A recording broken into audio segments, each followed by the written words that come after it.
an soi vul em America ram nge ya elezan ina Indiana thalai te zirna lama hlotling choi moina un kan manga kama ading hi Indiana branch Mizo Society of America president nin kumsang ni le som ni atana mi puina kan thlin kha ania kim chang taka boruak han thirvel te achak oma ti chuan entin nge Indiana Mizo te hian ken kai khwet reng ti hi chiang taken zaina amange zona ka nei don ni ole pu kap kunga nang ma ming kha kap kunga tin kan khiat dan kha ni mai adik chem adik ke ha kap kunga last name from Paul Tro okay pu kap kunga ania ani hi bitlom ngai kan thalai ruai tu ania ko kan khotlang apo kan man tang ka em ania hei zan ina boruak lomom tak mai kan ne ni kum dangai kan attamem choi moi tu ri kum dangai tam tro kumin hian mi som chongin kan tam amak le me ma chu kan son ina langa kiro ma kan son le ni Indiana branch here member now pang ti amin ti mi piang to rim sim mo member hi biang za chiang ai kan ni achi ai chon kan chair thei lowa tuna hian sang khat zar vela so rolin kan ngaya tin Indiana member fee pechin kum som le panga chung lampang ti mayang etiang chin hi zasari de som thum le paru ania win thenga kan li sa chon ti chuan ran pemek te po hi an lom ve renga tin state dang tang hian mi ang mo zathi anan bun bel boka kumena hian chung te po chu kan de chiar tel lo ani fee chu eng sang in lak thil fee hi centralina alo rel sa to ania chen fee central lut hi cheng som ani hrim chima tin member fee hi cheng som ani boka heta hian 3% cheng som a hian cheng thum hi member fee central kan thun le a ti chuan keimani Indiana member bi pakata tang hi chuanin cheng sari hi member fee hi tilai branch a hianin alut ve ni alut time alut thawiawin kan hria hei pathian zara MSA hi mi puiten kan ngai sak tan tawiawin alanga i aman kan ngai sak lo tina ni lovin kumina hian alut thakop maya kan loma kum tangai ni kum ai khan zadeu thoin kan punbel ning ka hria ni USA ram pumpu he Mizo Society of America member big te ani lo pon Mizo tong mang shrim mi eng zat bor veng lai kan dire sang thum mi chu alu nung chuan kan ni karinga achia hi chu soi thei hi har khop maya ke ma ni branch Indiana ringu po hi chia English kain la thei lo ni ya tin ko thana tangin an la don ila ko than pon na ma hian kan mi zau ko than pon na ma hian kan member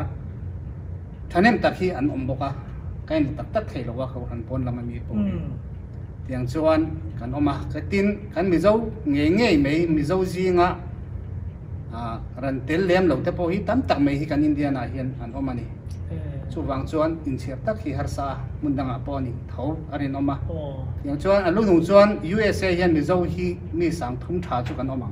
ani mo chu dana chuan ti chuan kum sam ni le som ni ta na ruai tu ta than big inia hemi chung hian boro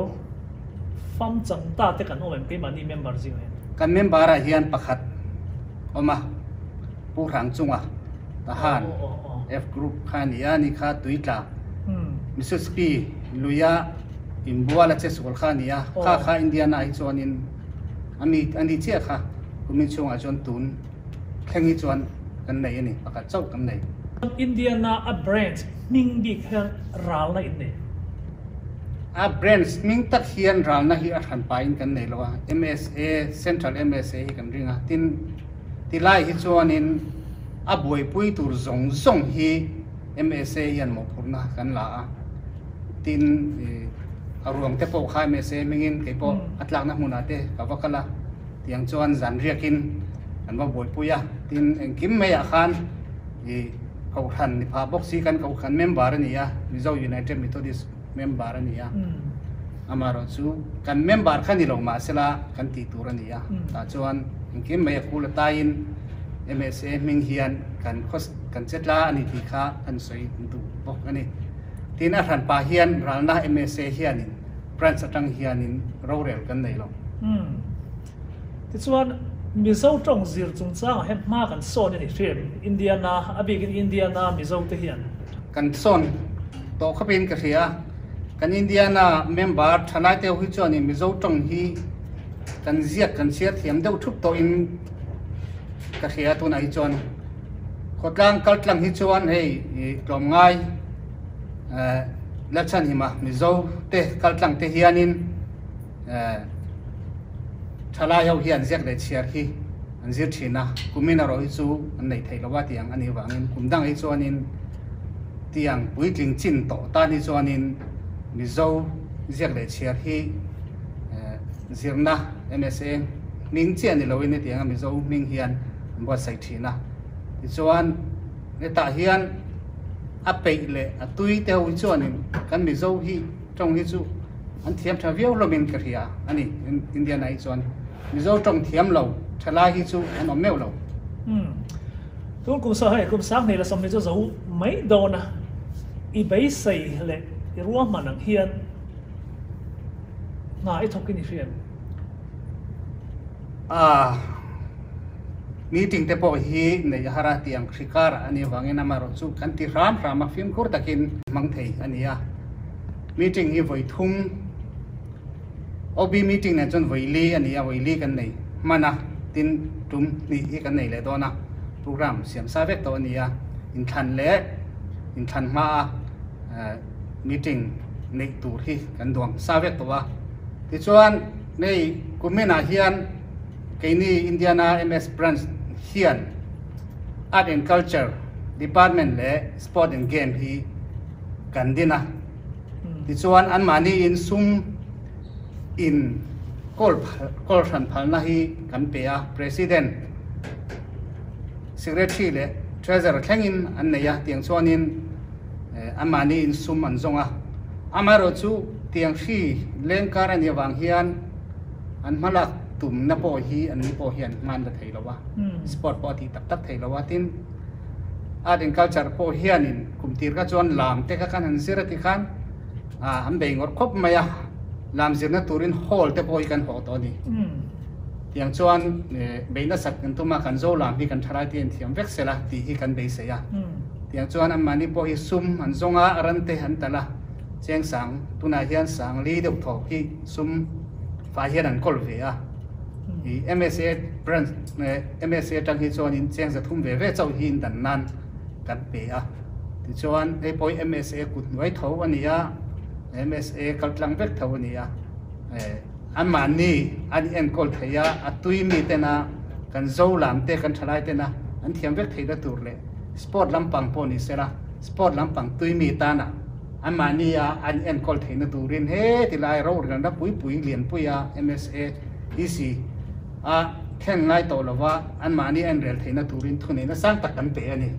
amaro chu an ro reng hi MSA ya hian kan en non le veka tha kan ti kan pass chainอันนี้ยันอันกัลปุยไทยจบอันนี้ยันจบเรียนอันนี้อร่อยว่าแม่กินตักอามินฉันสักวากินกลอมไหม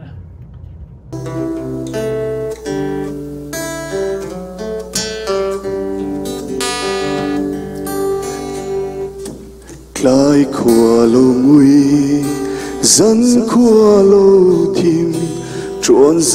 เรลวาลันโม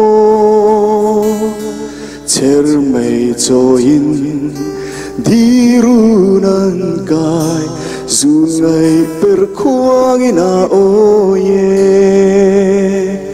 tlang tin chuan la khua thalin ro mei le mei khuan se hui va len thiam yang khokin leng la Fanua mengepartin vulna. tum ni tin kan tianga tuna chuan kan ama zok zirlai hlotling te choi moina high school zir chuak te choi moina min hlan sak turin pudin lena bo chung ron chho sela ta hian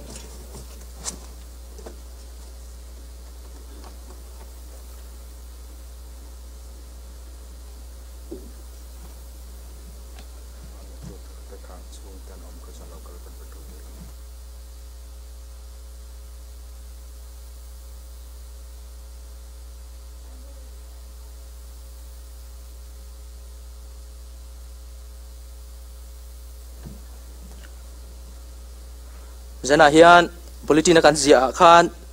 high school zir chuak te kha som ni pali kan tia amaro chu kan lo ti swal deuh hleka pahni inan lo pun bela som ni paru kan nia maro chu hetelaya kan lo siam sai som ni pali chau ni wangin zani na hen som ni pali kan hlan photanga a than pain kan siam lenga keima ni ko kan ko thana msa palai te khan an ron pe meidon chau ni ti kha kan soi masadu lokani tuna chuan kan kong hal molanga robot ngai zuala chuan cameraman kha kan in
chuwang chuan zanina hian hei high school zir chwa mi som ni pali zet mi som ni paruk zet kan neya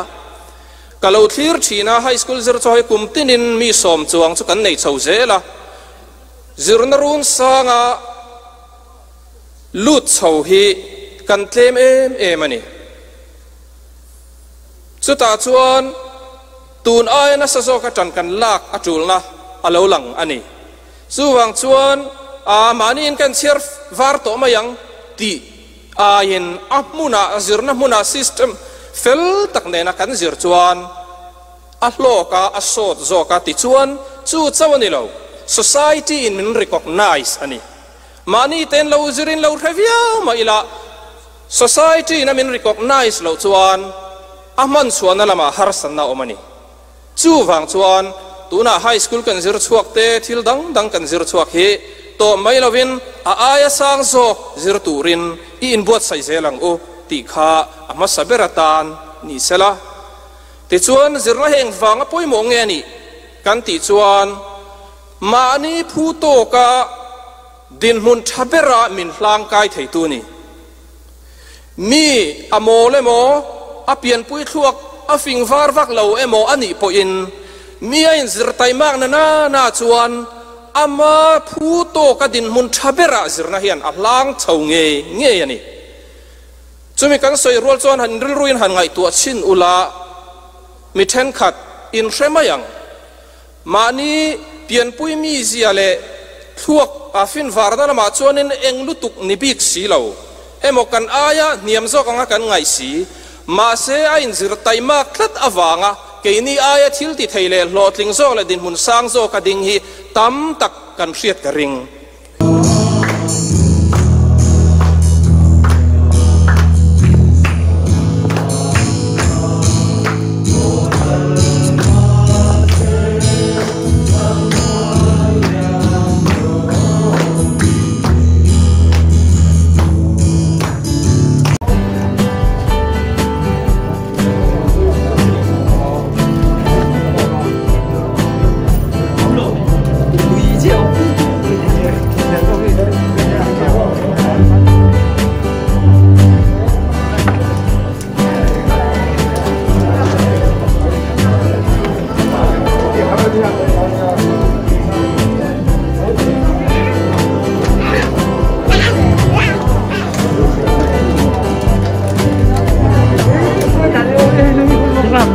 FM ya. Dia ni. Ya. Adik saya lah.